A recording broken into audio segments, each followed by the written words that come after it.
What's up, Journey Church family? My name's Rachel, and I'm a part of the team here at Journey.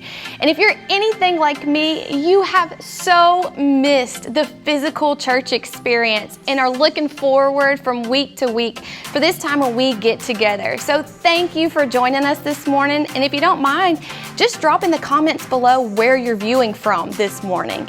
Because of your continued generosity, we have been able to continue this online experience and reach so many people in so many different places that we wouldn't have typically been able to reach. So thank you for your continued kindness and generosity. And if you want to go over to ourjourney.com, you'll find all the resources available to continue giving online. So thank you for that. And if you're ready, let's go ahead and get started with this weekend's Journey online service.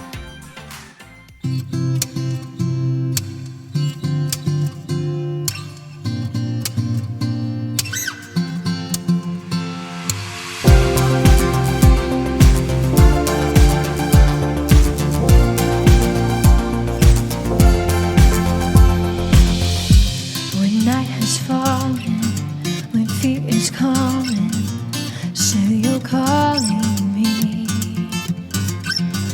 When faith is lost and my hope exhausted, you will be my strength. When my mind says I'm not good enough, God, you're enough for me. I decided I'm not giving up. You won't give up on me. You won't give up on me. Your love is holding on and it won't let go. I feel it breaking out like an echo. Your love is holding on and it won't let go. I feel it breaking out like an echo in my soul.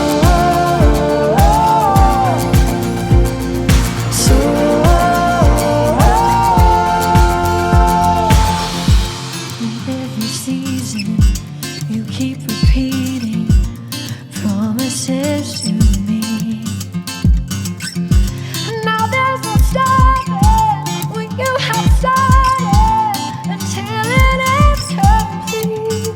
When my mind says I'm not good enough, God, you're enough for me.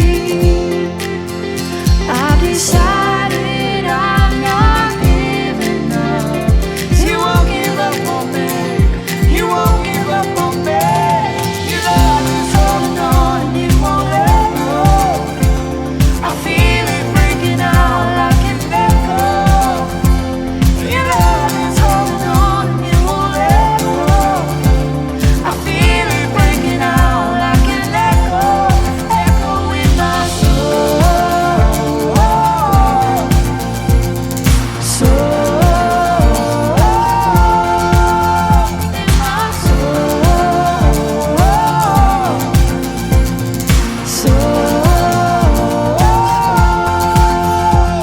My mind says I'm not good enough. God, you're enough for me.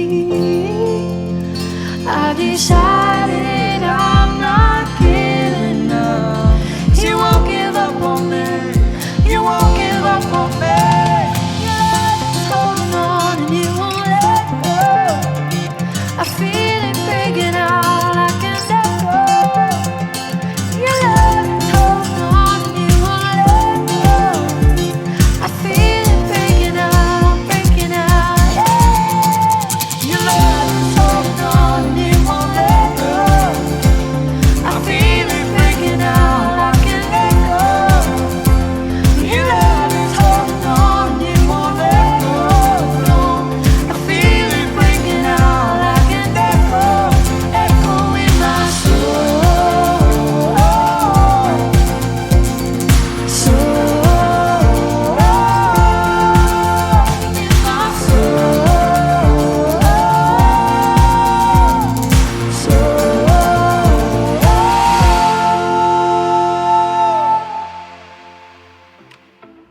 Good morning, I am Chris and I am part of the Journey family, and today we are in part 5 of On Location. Today our location is one that might look familiar to some of you. We're at home at our Journey Church location here in Three-Way, Tennessee. Things look a little bit different right now because for the last few weeks we have converted from a place where everybody meets to like a perpetual studio for shooting and recording and all of those things. So if you were to look around, you'll find that a lot of things are out of place, but it's because we've had to make some significant changes. Now, I like change. Do you? Like change. When I was a kid, almost all of my relatives would save their change for me. I don't know how that got started, but it was awesome. Nobody else wanted pennies, but I wanted pennies or nickels or dimes or quarters or whatever I could get my hands on. Sometime when we would make the tour through the countryside and see grandmothers and aunts and uncles, sometimes they would just give me all of their pennies or nickels or dimes, and I would go home and roll them all up. I remember one time making a deposit of $120, just pennies that I had rolled up from other people. I like change. Now, that's one kind of change. As a matter of fact, it stuck with me so much that I have this container at home. One of the negatives is I don't use cash much, but when I do, I always come home and I drop the change in that container, and about once a year, every year and a half, we go to a ball game and I buy tickets with it, or we go out somewhere and spend a night and I pay for a hotel. I like change. When it comes to life, most of us aren't too crazy about change. The changes we do like are usually the ones we get to decide on. But lots of times we're stuck with change.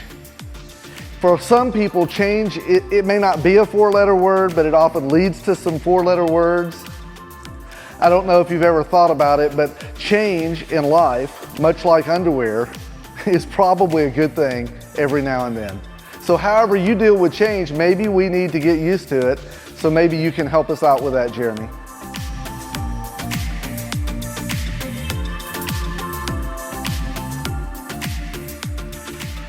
Hey, if I've learned anything in this whole process, it's that flexibility is key.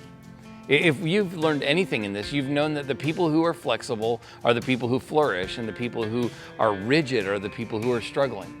You know, about 6-8 weeks ago, we all got dealt a curveball. Like, it didn't come at us like we were expecting, but the truth is that people and businesses have adapted in unbelievable ways. Our government sent out checks in unprecedented amounts of money, right? I mean, like, businesses that didn't have the ability to serve you at the curb figured out how to do it, and they started delivering to your homes. And then there was also just other businesses in our community that just adapted in unique ways. There's a distillery in our area that used to make whiskey, stopped making whiskey so that they could start making hand sanitizer. That's pivoting, that's being flexible. And being on location this series, we've been able to see different people in different places in different ways that they've pivoted. And this is the perfect place to be on location today, right back here at what we call Journey Church. Because our church is the epitome of flexibility. Small groups that used to meet in homes are meeting online and connecting with each other and telling stories and learning about each other. Our Journey Kids teams have done an unbelievable job of constantly giving challenges and different things for families to do, activities for them to do at home. And just this past weekend, they did an around the town scavenger hunt, which had families running all over town, picking stuff up and then coming back to the church here and having a picture taken with Mom on Mother's Day. You know, our 412 students teams have done unbelievable things. They've dropped off snacks at kids' homes. They've met with kids in odd hours of the night with their small group. They're constantly calling. And you know what was amazing to me as the father of one of our 2020 graduates, which has got to be the weirdest year to graduate ever. My daughter was visited by one of our Journey students, volunteers, who dropped off like a yard sign and a big thing that told our daughter Michaela how proud they were of the accomplishments that she's made. And think about your walk with God. I mean, 8 weeks ago, it probably depended on gathering together here in this place. But you've been creative and you've pivoted and you've worked to find new ways to connect with God. Flexibility causes people to flourish. But the people who are rigid, man, they've struggled in this stuff.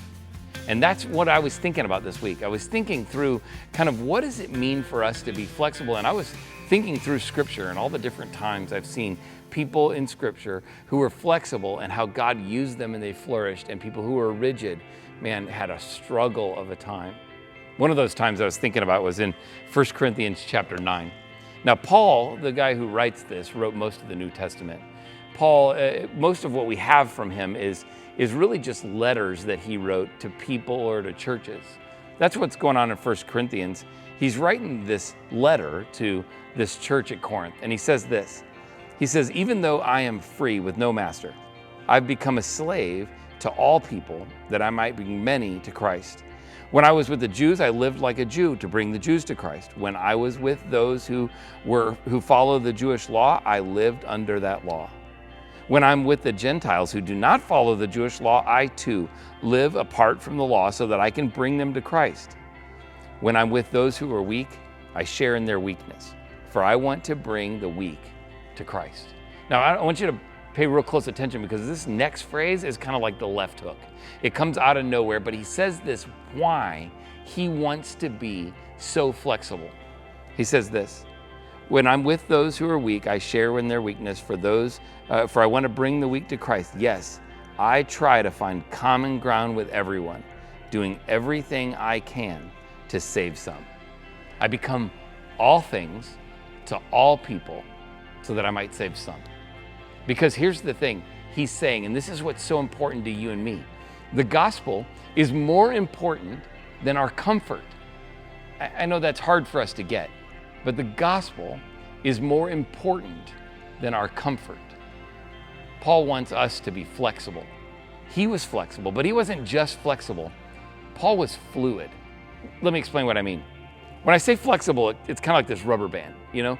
It means that I'll stretch, I'll bend, I'll do what I need to do to get to a point where I can reach as many people as I can within the limitations of how much I can stretch.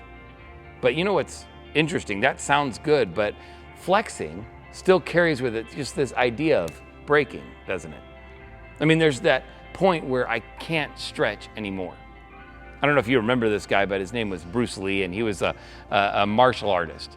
And Bruce Lee was famous for lots of things in teaching, but one of the things he said is that his students should be like water.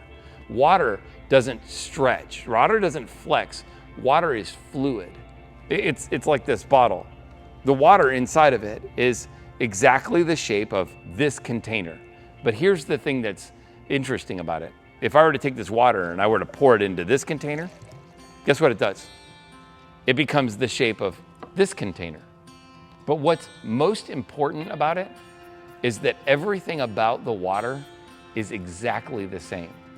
Every molecule of this water is still 2 parts hydrogen and 1 part oxygen. It hasn't stopped being water to conform to this pattern, to conform to this container. Whereas when we're flexible, we stretch and we get tired of stretching, so we come back. And we want to get back to, what do we want to get back to? Our new normal, right? We want to find out what the new normal is, but the problem is, if we're just flexible, eventually we get stretched out and break. But when we're fluid allows us to accommodate all of the things of who we are, but become what we need to be.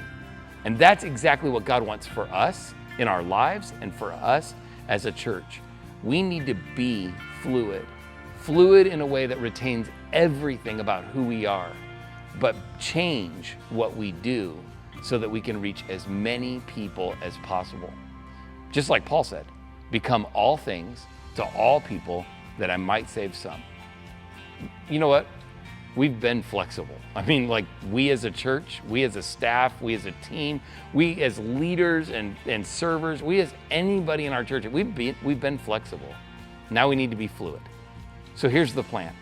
We all want to know when we're going back to live services. Me, most of all. I love being together with our church. So here's what we're going to do. May 31st, weather permitting, that's a couple weeks away, we're going to have an outdoor service. And by outdoor service, I don't mean just we're going to do church and you're going to drive up and we're going to do something up front. We're going to blow it up. We're excited about May 31st. Full outdoor service. You can pull up in your car. If you want to stay in your car, you can. If you want to get out and sit in front of your car in a lawn chair or on a blanket, you can do that. We're going to ask you the same thing, the same social distancing stuff that I hope you're living out every single day. If you don't live with them, you shouldn't be near them. It's that simple, right? So, but we can spread out all over our property here. I promise you'll be able to hear it in Albuquerque. So we're thrilled about that idea. So that's going to be fun, May 31st, right here. Then the next weekend, the first weekend in June, we're going to go back to live services right here in the building. Now listen, this is a big deal because live services aren't going to get to look like we have looked in the past. We can't go back to packing out the room to the gills right away, maybe not for a little while. This is where our fluidity needs to be fully intact. But I want you to get something. 5 years ago today, we didn't have a building. 5 years ago today, they were stretching out the skin in this building. They were putting in the insulation. We didn't have a building, but you know what? The gospel didn't skip a beat. Why? Because our people were fluid. We were willing to bend and shape to whatever container we were in and accommodate whatever we had to accommodate so that we could reach people for Jesus. This matters to us. So we're gonna do some things that are different. Like for instance, on that first weekend in June, when we come back here into this building for live services, we're gonna do something that we've not done for more than one weekend ever. And that is adding an additional service on Saturday night at 6 p.m. So we'll have a Saturday night service at 6 p.m. and then 2 Sunday morning services at 9:30 and 11. Now we're gonna ask every single person to make a reservation online. You can do that by following the links. You'll go to our website and follow a link. You can go to our Facebook pages and follow links. You'll get emails and text messages about all that information. You can find the link to follow and then follow the link. Reserve the seats that you need in our kids ministry area. Reserve the seats you need in here. We'll do everything we can to clean the building, to make it work out in terms of social distancing. But here's one of those things that I want us to do. I want us to be the kind of fluid church that will do everything we can, do anything within our reach to make it as comfortable as possible for every single person who wants to be here for a live service. Now, let me tell you what that means. This is important because we want to do everything we can to make it as comfortable as possible for people to attend church. That's not a big deal because we do that all the time, right? We're the kind of church that does everything, even if it makes us uncomfortable, to make people who don't think exactly the way we think be able to show up and be comfortable. For us, it's going to look like this. It's going to look a little bit like a mask because our staff, our leaders, our volunteers are all volunteering to wear a mask, even if it's not their particular bent or want. But you know what we're doing? We're wearing a mask so that the people who walk in the door can feel as comfortable as possible. Why would we do that? Man, because it's exactly the call of the gospel, to put their comfort and their needs ahead of my own comfort and my own needs. So will you join us? I mean, would you put one of these on? We're not going to require it of you. We're not going to judge you and shame you if you don't. We just would ask you, would you consider being just a little bit uncomfortable so that everyone else can be extremely comfortable? And there's more. I feel like one of those infomercial guys, right? But wait, there's more. There's more. There's more to even this whole thing, not just a big outdoor service, not just 3 indoor services, not just masks, not just accommodations and reservations and cleaning. There's more to it. We've been going to church online for a little bit. And you know what we've realized is that we have a tool in the internet that's going significantly underutilized. Now, I gotta be honest, when we first started thinking about this, I was just thinking in terms of there are some people who won't be ready to return to church. Maybe they've got a reason. Maybe they're at risk in their health, or maybe they care for somebody who's at risk.